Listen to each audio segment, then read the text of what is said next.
దేవుని కనుదృష్టి. జాగ్రత్తగా ఇదే మాటను ఈరోజు మనం ధ్యానం చేస్తున్నాం కనుక రాయగలిగిన వాళ్ళు రాసుకోండి, గుర్తుపెట్టుకోగలిగిన వాళ్ళకి జాగ్రత్తగా గుర్తుపెట్టుకోండి. ఈరోజు మనం ధ్యానం చేస్తున్న ఈ వాక్యం యొక్క ప్రత్యేకత ఏంటంటే, ఈరోజు మనం ఒక వాగ్దాన సందేశాన్ని ఈరోజు మనం దేవుని దగ్గర నుంచి మనం తీసుకుంటున్నాం. నా ప్రియ సహోదరి సహోదరులారా, పిలువబడిన వారు అనేకులు, కానీ ఏర్పాటులో ఉన్నవారు చెప్పాలి, ఏర్పాటులో ఉన్నవారు కొందరే. అనేక మంది ఉన్న ఈ సంఘములో, ఈ సహవాసములో ఈరోజు ఏర్పాటులో ఉన్నవారు కొందరే. ఈరోజు వాగ్దానం తీసుకుంటున్న వారు కూడా చెప్పాలి, ఈరోజు వాగ్దానం తీసుకుంటున్న వారు కూడా కొందరే. దేవుడు మనతో మాట్లాడుతూ ఉండగా మన జీవితంలో ఉన్న ప్రతి విధమైన బాధను, వేదనను, కష్టాన్ని, కన్నీరును తుడిచివేసి ఆయన ఒక బలమైన వ్యవస్థగా నిన్ను మార్చడానికి ఈరోజు నీకు వాగ్దానం చేస్తున్నాడు. గత కాలంలో ఉన్న పరిస్థితులను బట్టి మనం వాగ్దాన సందేశాన్ని మనం వినలేకపోయాం, కానీ ఈరోజు ప్రత్యేకంగా దేవుడు మనతో మాట్లాడుతుండగా ఆయన ఇస్తున్న వాగ్దానాన్ని మనం స్వీకరిద్దాం. దేవుని యొక్క సన్నిధిలో మనము ఏ వాగ్దానాన్ని తీసుకుంటున్నాం అని అంటే, ఈరోజు దేవుడు మాట్లాడుతున్న మాట, ఆయన కనుదృష్టి మన మీద ఉన్నది అని దేవుడు మనతో మాట్లాడుతున్నాడు. చెప్పండి, ఎవరు కనుదృష్టి? చెప్పండి, ఎవరు కనుదృష్టి? దేవుని కనుదృష్టి. ఈ వాక్యాన్ని మీరు జాగ్రత్తగా గమనిస్తే వాక్యములో ఒక ప్రత్యేకతను మనం చూస్తాం. అది ఆకాశ వర్షము, వర్ష జలము త్రాగును. ఇక్కడ నుండి మీరు చూస్తే అది నీ దేవుడైన యెహోవా లక్ష్యపెట్టు దేశము. జాగ్రత్తగా ఉంటున్నాడా? అది నీ దేవుడైన యెహోవా లక్ష్యపెట్టు దేశము. దేవుడు వాగ్దానం చేస్తున్న వాగ్దానము, ఈరోజు వాగ్దానముతో కూడిన సందేశము ఇదే. ఆయన మనల్ని లక్ష్య పెట్టుతున్నాడు. ఆయన మన దేశాన్ని, అలాగే మన యొక్క వ్యాపార వ్యవసాయ ఉద్యోగాలను, అలాగే నీ యొక్క కుటుంబాన్ని, నీ వ్యక్తిగత జీవితాన్ని ఆయన లక్ష్యం ఉంచుతున్నాడు. ఆయన చెబుతున్న మాట, ఆయనను లక్ష్య పెడుతూ ఆయన అంటున్న మాట ఏంటో తెలుసా? నీ దేవుడైన యెహోవా కన్నులో సంవత్సరాది మొదలుకొని, చెప్పాలి బిగ్గరగా, సంవత్సరాంతము వరకు నీ మీద ఎల్లప్పుడూ ఉండును. దేవునికి స్తోత్రం చెప్పండి. హల్లెలూయా.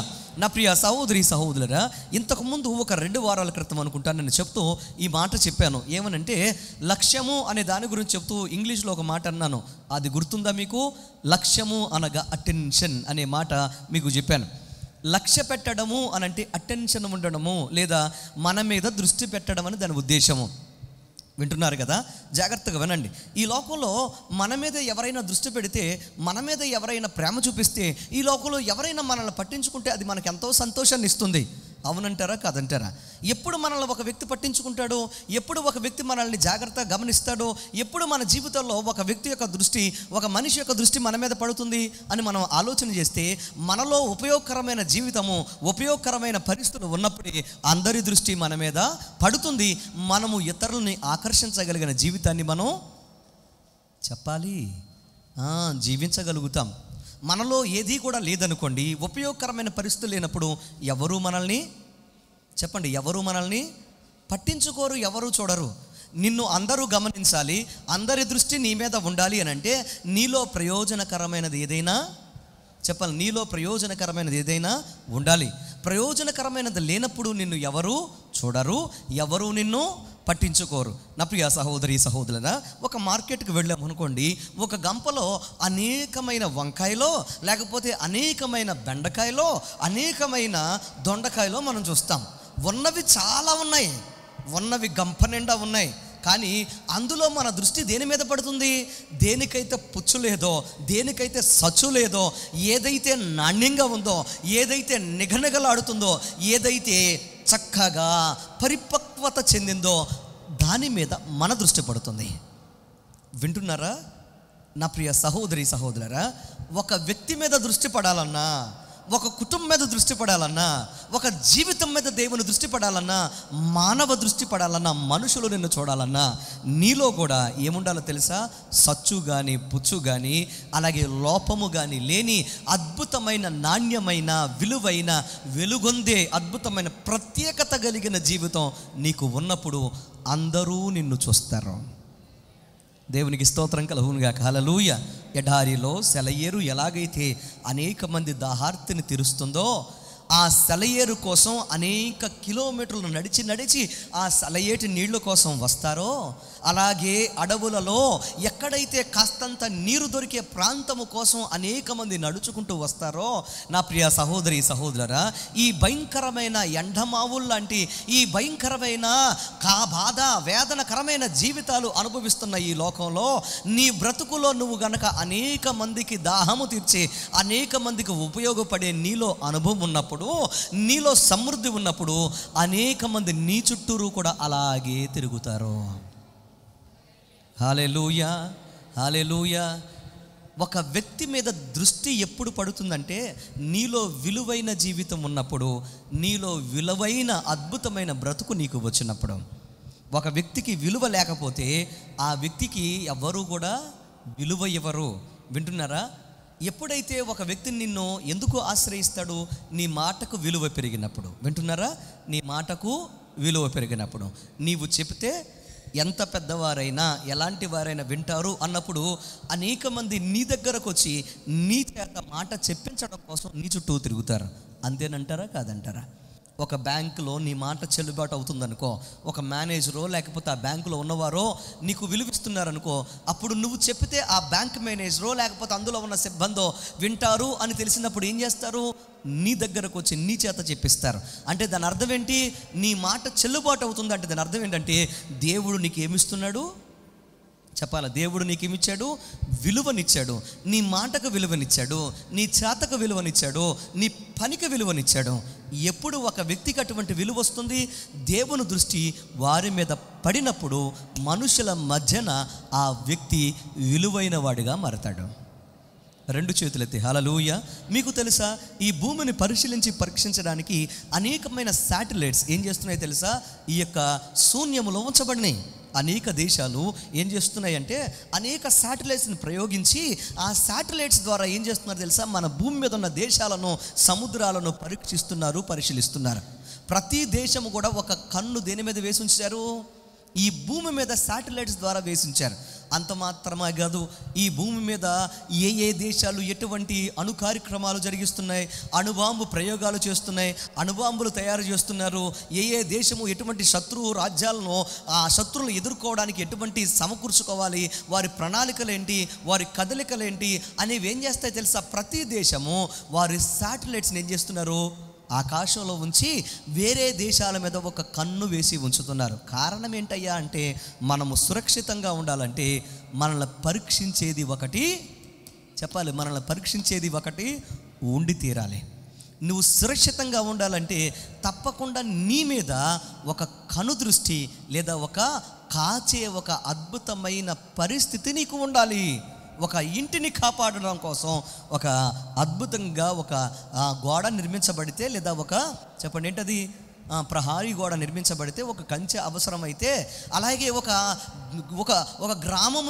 గ్రామము క్షేమంగా ఉండడం కోసం ఒక గుర్కా అనేవాడో లేకపోతే ఒక రాత్రిపూట కాచి కాపాడేవాడో ఒక పోలీసో నీకు నిఘాగా అవసరమైతే, అలాగే నా ప్రియ సహోదరి సహోదరులారా, నీ ఆత్మీయ జీవితాలు అలాగే నీ ఆర్థిక పరిస్థితులు, నీ యొక్క వ్యక్తిగత జీవితాలు ఆశీర్వాదకరంగా ఉండాలంటే దాన్ని కాచి కాపాడే దైవము నీకు ఖచ్చితంగా ఉండి తీరాలి.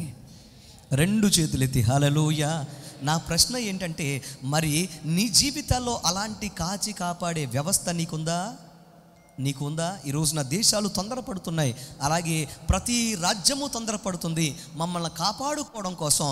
న్యాచురల్ కలామిటీస్ అంటే భయంకరమైన ప్రకృతి వైపరీత్యాల నుంచి కాపాడుకోవడం కోసం, అలాగే భయంకరమైన యుద్ధాల నుంచి కాపాడుకోవడం కోసం, మమ్మల్ని మేము సంరక్షించుకోవడం కోసం మాకు శాటిలైట్స్ కావాలని ఏం చేస్తున్నారు? ఎన్నో లక్షల కోట్ల రూపాయలు ఖర్చు పెట్టి ప్రపంచంలో అనేక దేశాలు ఇంకా పేదరికంలో బ్రతుకుతున్న, 3 పూట్ల తిండి లేకపోయినా ప్రజలకు తిండి గురించి ఆలోచించకుండా ముందు మనం బ్రతికుంటే రేపైనా తినొచ్చు అని ఏం చేస్తున్నారో తెలుసా? ముందు రక్షణ వ్యవస్థను బలపరుచుకుంటున్నారు.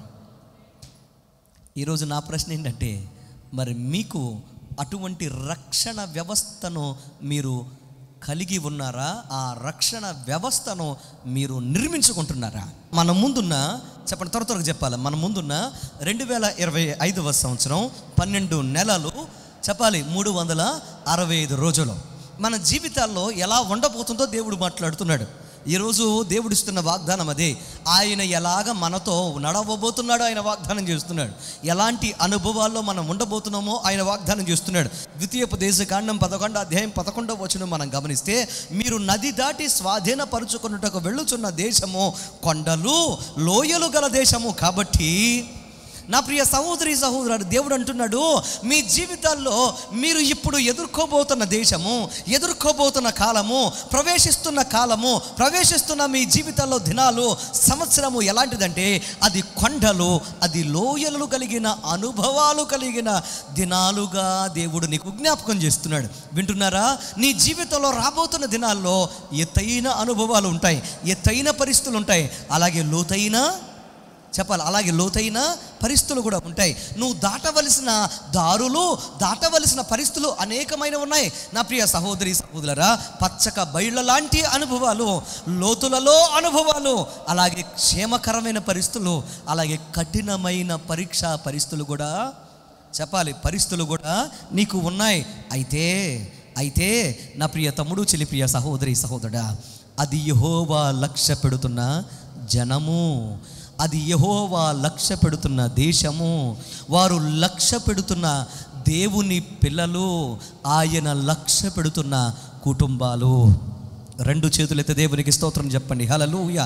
లక్ష్యము అనగా ఆయన దృష్టి పెడుతున్న, ఆయన పట్టించుకుంటున్న, ఆయన చూసుకుంటున్న జనాంగముగా మీరు ఉన్నారు. మీరు ప్రయాణము చేస్తున్నారు ఎత్తైన ప్రదేశాలను ఎక్కడానికి, మీరు ప్రయాణం చేస్తున్నారు లోతైన లోయలను మీరు దాటడానికి, మీరు వెళ్ళబోతున్నారు అనేకమైన అద్భుతమైన పచ్చని అనుభవాల్లోనికి. రెండు చేతులెత్తి హల్లెలూయా. నువ్వు ఏ పరిస్థితుల్లో గుండా నువ్వు వెళ్ళినా, గాఢాంధకారపు లోయలలో నువ్వు సంచరించినా, నా ప్రియ తమ్ముడు, చెల్లి, ప్రియ సహోదరి సహోదరుడా, ఆయన నీ మీద దృష్టి ఉంచాడు అని నువ్వు మర్చిపోవద్దని మీకు మనవి చేస్తున్నాను. ఆయన నీ మీద దృష్టి ఉంచాడు గనక, నిన్ను పట్టించుకుంటున్నాడు గనక, నిన్ను చూసుకుంటున్నాడు గనక, నా ప్రియ తమ్ముడు, చెల్లి, ప్రియ సహోదరి సహోదరుడా, నీ జీవితంలో ఎన్ని ఒడిదుడుకులు వచ్చినా, నీ జీవితంలో ఎన్ని కష్టాలు వచ్చినా, ఆయన నిన్ను విడిచిపెట్టనే. ఆయన నిన్ను విడిచిపెట్టడం. అందరూ నిన్ను వదిలేసి వెళ్ళిన ఎత్తైన ప్రదేశాలలో ఉన్నతమైన ఆస్తులు అనుభవిస్తున్నప్పుడు, ఉన్నతమైన ఆనందాన్ని అనుభవిస్తున్నప్పుడు అందరూ నీతో ఉంటారు. కానీ లోతైన పరిస్థితుల్లో, ఇబ్బందికరమైన పరిస్థితుల్లో, అనారోగ్యాలలో, భయంకరమైన వేదనకరమైన పరిస్థితుల్లో కృంగిపోయినప్పుడు, ఓడిపోయినప్పుడు, అప్పుల పాలైనప్పుడు, నువ్వు చేతరించబడినప్పుడు, అనేకమైన అవమానకరమైన పరిస్థితులు ఉన్నప్పుడు నీతో ఎవ్వరూ ఉండకపోవచ్చు. కానీ దేవుడు వాగ్దానం చేస్తున్నమాట, ఆయనే నీతో ఉండి నీ మీద దృష్టి ఉంచి, నిన్ను పట్టించుకొని, నీ మీద లక్ష్యం ఉంచే, అంటే నీ మీద ఆయన అటెన్షన్ ఉంచి, నిన్ను పడనివ్వకుండా, నిన్ను చెదరనివ్వకుండా, నిన్ను కూలనివ్వకుండా, నిన్ను బలపరుచుకుంటూ, మునిగిపోతున్న పరిస్థితుల్లో నిన్ను పట్టుకొని పైకి లేపి నిన్ను నడిపించడానికి ఆయన నీతో వాగ్దానం చేస్తున్నాడు. నిన్ను విడువను ఎడబాయినని వాగ్దానం చేస్తున్నాడు. దేవునికి స్తోత్రం చెప్పండి. హల్లెలూయా. అనిపిస్తుందా? ఒకవేళ నా జీవితంలో భయంకరమైన వేదనకరమైన పరిస్థితులు వచ్చినాయి, ఈ అగ్ని పరిస్థితుల్లో, భయంకరమైన వేదనకరమైన పరిస్థితుల్లో నన్ను ఎవరు పట్టించుకుంటారో, నాతో ఎవరు ఉంటారో అని నీకు అనిపిస్తుందా? కానీ దేవుడు వాగ్దానం చేస్తున్నాడు, సియోనులో నుండి ఆయన నిన్ను, సియోనులో నుంచి ఆయన నిన్ను, దేవునికి స్తోత్రం చెప్పండి. హల్లెలూయా. చెప్పండి, ఎవరు మన దేవుడు? సియోను దేవుడు. ఆయనకు సియోను దేవుడు అని పేరు. ఆయన సియోను నుండి మనల్ని ఏం చేస్తాడు? ఆయన ఆశీర్వదిస్తాడు. ఆయన సియోను నుండి మనల్ని రక్షిస్తాడు. ఆ దేవుడు మనల్ని సిగ్గుపరిచే దేవుడు కానే, ఘనంగా చెప్పాలి మాట, ఆ దేవుడు మనల్ని సిగ్గుపరిచే దేవుడు కానే కాదు. ఆయన సమర్థుడు.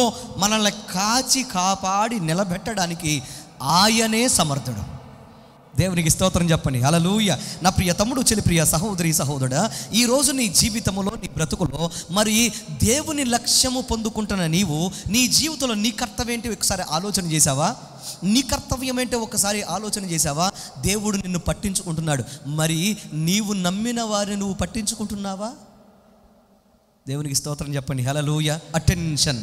దేవుడు మనుషులను ప్రేమించినంతగా ఈ లోకంలో ఎవరు మనుషులను ప్రేమించలేరు. దేవుడు వెల చెల్లించినంతగా ఈ లోకంలో మనుషుల కోసం ఎవరు వెల చెల్లించలేరు. ఎందుకు ఈ మాట మీకు చెప్తున్నాను తెలుసా? దేవుడు నిన్ను పట్టించుకుంటున్నాడు అన్నది 100కి 100 పాళ్ళు, చెప్పండి, 100కి 100 పాళ్ళు వాస్తవము. ఆయన ప్రేమించినంతగా ఈ లోకంలో ఎవరు, చెప్పాలి, ఆయన ప్రేమించినంతగా ఈ లోకంలో ఎవరు ఓ తల్లి కన్నను, ఓ తండ్రి కన్నను. ప్రేమించు దేవుడు, రక్షించు దేవుడు. ప్రేయసి కన్నా ప్రేమించు దేవుడు, లోకం కోసం మన కోసం ప్రాణం పెట్టిన నిజదేవుడు అయిన దేవునికి స్తోత్రం చెప్పండి. హల్లెలూయా. ఆయన ప్రేమ కలువరి సిలువను చూస్తే నీకు అర్థమవుతుంది. ఆయన ప్రేమ పంచగాయాలను చూస్తే నీకు అర్థమవుతుంది. ఆయన ప్రేమ, ఆయన నిన్ను పట్టించుకున్న విధానము, ఆయన నిన్ను ఎప్పుడు కూడా జ్ఞాపకం చేసుకునే విధానము, ఆయన నీ కోసం చేసిన త్యాగము చూస్తే నీకు అర్థమవుతుంది. హల్లెలూయా. ఈ లోకములో ఎలాంటి దేవుడు ఎక్కడున్నాడండి? ఎలాంటి దేవుడు ఎక్కడున్నాడు? భక్తుడు పాడతాడు, ఎలాంటిదా యేసు ప్రేమ, ఎలాంటిదా యేసు ప్రేమ. ఎవరిది? యేసయ్య ప్రేమను మించిన ప్రేమ ఈ లోకంలో ఎక్కడా, చెప్పాలి, ఈ లోకంలో ఎక్కడా లేదు అన్నది వాస్తవం. మీకు చెప్పనా, ఒక మాట చెప్పనివ్వండి. ఈరోజు చాలామంది కుటుంబాల్లో, చాలామంది వ్యక్తిగత జీవితాల్లో ఎందుకు బాధ వేదన ఎప్పుడైనా ఆలోచన చేశారా? ఎందుకనంటే మనల్ని ఎవరు ప్రేమించేవారు లేరన్న బాధ, అలాగే ఎవరు పట్టించుకునేవారు లేరన్న బాధ మనల్ని ఏం చేస్తుంది తెలుసా? వేదనకు, బాధకు గురి చేస్తుంది. సర్వసాధారణంగా సహోదరులు ఈ విషయంలో ఎక్కువ సందర్భాల్లో ఫెయిల్ అవుతూ ఉంటారు. కుటుంబం కోసం, అలాగే వారికి ఉన్న బాధ్యతల కోసం వారు జీవించే ప్రాసెస్లో, వారు ఆ యొక్క జీవన ప్రయాణంలో వారికి ఉన్న బాధ్యతలను బట్టి ఎంతో కష్టపడతారు. కానీ ఎంతో కష్టపడి, ఎంతో వారు యొక్క శ్రమను చేసి ప్రేమించాల్సిన చోట, ఆప్యాయతను చూపించాల్సిన చోట, మంచి మాట ఆప్యాయంగా పలకరించాల్సిన చోట వారు పలకరించలేకపోవడం వలన వారి జీవితంలో వారి యొక్క అందమైన, అద్భుతమైన వారి భార్యనో, భర్తనో, వారి కుటుంబాన్నో వారు సంతోషంగా ఉంచలేకపోతున్నారు. అన్నది 100కి 100 పాళ్ళు, చెప్పండి, అన్నది 100కి 100 పాళ్ళు వాస్తవమే. ఎందుకు ఈ మాట మీకు చెప్తున్నానంటే, ఒక మీటింగ్కి వెళ్ళినప్పుడు ఒక ఇంటిలో నన్ను ఆ యొక్క ఫ్రెష్ అవ్వడానికి ఇస్తూ ఉంటారు కదా, అక్కడ ప్రార్థన చేయడానికి వారు నేను అక్కడ కూర్చున్న తర్వాత, నా యొక్క ఫ్రెష్ అయిన తర్వాత, పని ముగిసిన తర్వాత మీటింగ్కి వెళ్ళడానికి రెడీ అవుతూ ఉంటే ఆ ఇంటి వారు వచ్చి ప్రార్థన చేయించుకుంటుంటే ఆ యొక్క సహోదరి చెప్తుంది, ఏమన్నా తెలుసా, మా ఇంటి కోసం ప్రార్థన చేయండి, నా భర్త కోసం ప్రార్థన చేయండి అని అంది. అమ్మ, ఏమన్నా అవసరం ఉందంటే, చాలా మంచి ఇల్లు, అది ₹1,00,00,000 ఇల్లు, చాలా అద్భుతమైన ఇల్లు. ఏమైనా అవసరం ఉందంటే ఏమంటున్నారంటే, అన్నీ ఉన్నాయండి మాకు, కానీ మా జీవితంలో ప్రేమ లేదు, నా భర్త కోసం ప్రార్థన చేయండి. ఏం కోరుకోవట్లేదండి మేము, ఆస్తి కాదు, అంతస్తు కాదు, గొప్ప ఇళ్ళు కాదు, ఉన్నతమైన భోగభాగ్యాలు కాదు, కాస్తంత ప్రేమను కోరుకుంటున్నాం నా భర్త దగ్గర నుండి, నేను నా పిల్లలు. కానీ నా భర్త మా మీద ఏం చూపించలేకపోతున్నాడు తెలుసా? ప్రేమను చూపించలేకపోతున్నాడు. ఈరోజు నా ప్రియ సహోదరి సహోదరుల, నూతన సంవత్సరంలో నీ కుటుంబము ఆనందంగా వర్ధిల్లాలి, నీ సంతోషము అధికమవ్వాలంటే తప్పకుండా నీవు చూపించాల్సిన ప్రేమ విషయంలో, ఆప్యాయత విషయంలో ఎంత మాత్రము ఏం చేయకూడదు? నువ్వు చెప్పండి, నిర్లక్ష్యము చేయనే, చెప్పాలి, రెస్పాండ్ అవ్వాలి సహోదరులు, చెప్పండి, నిర్లక్ష్యము చేయకూడదు. నీవు, నీ పిల్లలు సంతోషంగా, ఆనందంగా ఉండడము దేవుని, చెప్పాలి, దేవుని చిత్తము. దేవునికి స్తోత్రం చెప్పండి. హల్లెలూయా. మీ నుండి దేవుడు అది కోరుకున్నాడు. ఈ నూతన సంవత్సరము నూతన శక్తి, నూతన బలము, నూతన దీవెన, నూతన ఆప్యాయత, నూతన ప్రేమ, నూతన ఆనందములలో వర్ధిల్లుగాక. అటువంటి స్థితి నీకు కావాలి అని అంటే తప్పకుండా ప్రేమ, తప్పకుండా ఆప్యాయత, తప్పకుండా నీవి జీవితంలో అనురాగము నువ్వు చూపించి తీరాల్సిందే. నేను ఎప్పుడు ఈ మాట మీకు చెప్తాను, మీ చేతుల్లో ఉన్నప్పుడు దాని విలువ మీకు తెలియనే, చెప్పండి, ఒక భర్త విలువ తెలియాలంటే భర్తను కోల్పోయిన సహోదరులను అడగండి, అప్పుడు మీకు చెప్తారు. ఒక భార్య విలువ నీకు తెలియాలి అని అంటే భార్య కోల్పోయిన బిడ్డలను అడగండి, అలాగే ఆ సహోదరుని అడగండి, చెప్తారు. ఎందుకు ఈ మాట మీకు చెప్తున్నానంటే, ఉన్నప్పుడేమో దాన్ని చూసి ఏడుస్తారు, ఉన్నప్పుడు దాన్ని కాపాడుకోవడం చేత కాదు, పోయిన తర్వాత గగ్గోలు పెడితే ప్రయోజనం ఏముంటుంది? చెప్పండి, ప్రయోజనం ఏముంటుంది? చేతులు కాలిన తర్వాత ఆకులు పట్టుకుంటే చెప్పండి, ప్రయోజనం ఉందా? నా ప్రియ తమ్ముడు, చెల్లి, ప్రియ సహోదరి సహోదరా, నీ యొక్క జీవితంలో నీ యొక్క సంపాదనతో పాటుగా, నీ కష్టముతో పాటుగా నీ ప్రేమ ఆప్యాయతలను కోరుకునేవారు ఉన్నారని చెప్పండి, ఉన్నారని మరిచిపోకూడదు. ఒక చిన్న సంఘటన చెప్తాను. మన పెద్ద బాబు ఉన్నాడు కదా, జాయ్ బాబు. మొన్న ఒక రోజు నా దగ్గరికి వచ్చాడు, లోనకు వస్తున్నాడు. నేను ఏదో రాసుకుంటున్నాను, మీటింగ్కి వెళ్ళాలని రాసుకుంటున్నాను. చాలా హడావుడిగా నేను సిద్ధపడతా ఉంటే వస్తున్నాడు, తలుపు తీస్తున్నాడు. డాడీ అంటున్నాడు. నాకు డిస్టర్బెన్స్ అవుతున్నప్పుడు నన్ను బయటికి వెళ్ళి ఆడుకో అని అంటున్నాను. ఓసారి చేశాడు, 2 సార్లు చేశాడు, 4-5 సార్లు చేశాడు. కొంచెం గట్టిగా కసురుకున్నాను. బయటికి వెళ్ళి కూర్చో, ఆడుకో, ఎవరిని ఉంటే వాళ్ళతో, నన్ను డిస్టర్బ్ చేయకో అని అన్నాను. వెళ్ళిపోయాడు. ఇంచుమించుకు 1/2 గంట వరకు దగ్గరికి రాలా. 1/2 గంట తర్వాత మళ్ళీ జాగ్రత్తగా వచ్చి తలుపు తీసి ఇలా చూస్తున్నాడు. నాకే అనిపించింది, ఏంటి ఇన్నిసార్లు వస్తున్నాడు, ఇన్నిసార్లు దగ్గరికి వస్తున్నాడు ఏంటని. ఇట్రా అన్నాను. కొద్దిసేపు ఈ ట్యాబ్ని బైబిల్ని పక్కన పెట్టి ఇట్రా అన్నాను. అన్నట్టు దగ్గరికి వచ్చాడు.